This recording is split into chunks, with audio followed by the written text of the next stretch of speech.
So Andor is done. One way out. Andor is done, and it's extremely sad. And to distract myself from my own grief, I have been fantasizing about what the Vintage Collection could do with Andor if and when they choose to notice that the show exists. So let's do some speculating. First things first, there's Andor deep dives, 4 Andor deep dives on my newsletter. It does require the paid subscription, but the paid subscription is $5 for a year. So you really can't say fairer than that. You get like, I think between the 4 of them, something like 15,000 words on Andor for $5.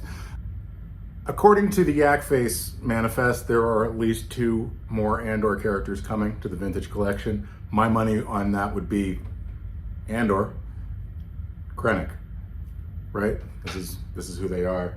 So, but I'm always just like, man, what would it be like if someone over at Hasbro actually cared about any of this and wanted to do stuff that was good? So here's what I think would make really good stuff for the Vintage Collection. Aside from all of the obvious stuff, which is just like, the main characters, like the Aldhani Heist crew, the Narkina 5 prisoners, Cinta, Clea. Like Clea, big breakout character in season 2. Obviously, I would love to have an action figure of her, but they're never in a trillion years going to do that. It's never going to happen just through the alchemies of how Hasbro makes decisions. No shot for Clea, or really for a lot of the other main characters. I don't know why. I'm not pretending to understand the strategy, but that's just where we're at. I'm gonna try to focus on things that I think at least have a marginal chance, like at least have a bit of justification. So right off the top, I'm tossing my number 1 wished for HasLab item, because it's never gonna happen. I've spent the last 3 years saying, man, it would be great if they did the Fondor for HasLab.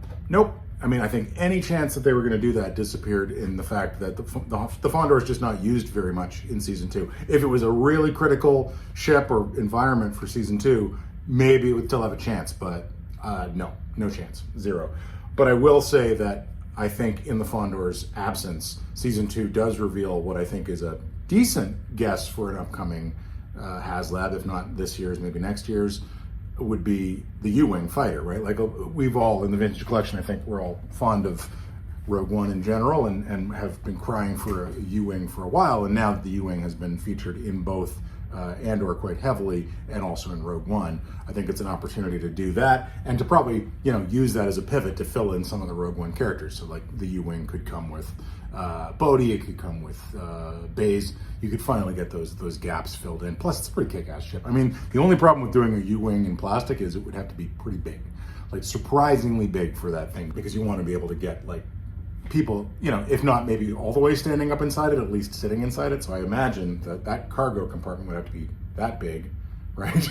And that means the wings are freaking huge, but they just did the Ghost, so nothing is beyond them. So U-Wing, that's guess number 1 for something they would actually do. Keeping it on vehicles, I will also say they gotta do the TIE Avenger, right? Like, come on. What is the Vintage Collection for if they don't do the TIE Avenger? I know it's only in the first couple of episodes, but it's a great design. I don't buy a lot of Imperial ships. I mean, I don't think I have any more Imperial ships, but I'd buy that if it came with a pilot Cassian. Like, that would be fantastic. It's such a great looking design. Great opportunity for them to kind of refresh some of the pieces from the TIE Interceptor days.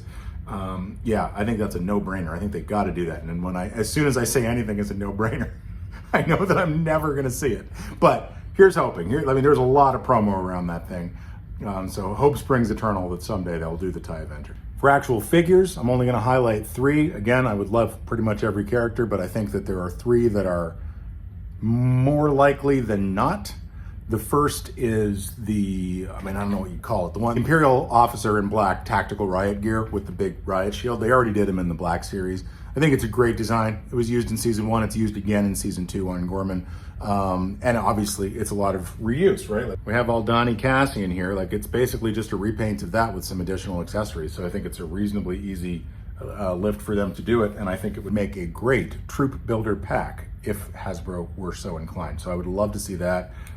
Yeah, and it pisses me off that Black Series has all of these background troopers from Andor and Vintage Collection has none. Zero. Donut hole. Thing two, again, going back to the Rogue One crossover element, I think there's a pretty good case to be made for General Draven. I don't know that I knew that I liked that character as much as I did until he comes marching out on Yavin in episode, episode 7 of this season. And I was like, yeah, that guy's great. Now, I mean, like, part of it is, like, I've become very fond of Alistair Petrie since Rogue One, largely thanks to his masterfully comic performance in Sex Education.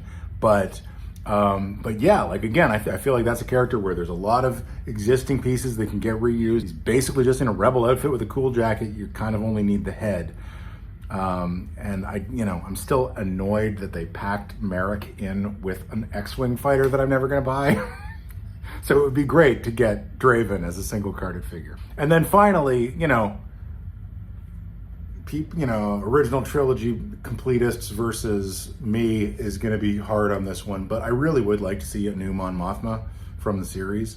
The last new Mon, there's only one Genevieve O'Reilly Mon Mothma. It's the one from Revenge of the Sith. I do have it, but I would love to see her in the outfit that she delivers the Senate speech in as kind of a representation of Mon Mothma in this era. Again, I think I think of it as a little bit of a no-brainer just because it's such a popular character. But I know the original trilogy people are just going to be like, do her in the Return of the Jedi look, which would be fine. But, for a character who stands around with a poking stick pointing at things, the 1998 Mon Mothma is basically still all you need. And I have her right there. And that's who I would like to see in the Vintage Collection from Andor, but please let me know who you would like to see in the comments below. I'd be really interested in sort of what is like the one character or the one ship or even the one environment from Andor that you'd most like to see represented in plastic. I mean, geez, I haven't even mentioned Cyril. I've been advocating for Cyril in his tailored uniform since day one, but now I kind of also want to see storming the Bastille Cyril from episode 8. So there's so much. I mean, it was such a richly built world, and it's kind of killing me that Hasbro is just pretending it doesn't exist.